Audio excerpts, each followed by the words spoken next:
জাম লেগে গেছে ইফতারের কারণে। আজান পড়ে গেছে, তাই সবাই ইফতার নিয়ে ব্যস্ত। আর একদিকে রাস্তায় হলো যানজট সৃষ্টি, কেননা ড্রাইভারের অসাবধানতার কারণে এগুলি হয় যানজট।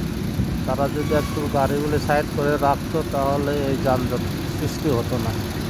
ওই যে সামনে দেখতে, সামনে একটা রং সাইডে ডুবাই দিচ্ছে।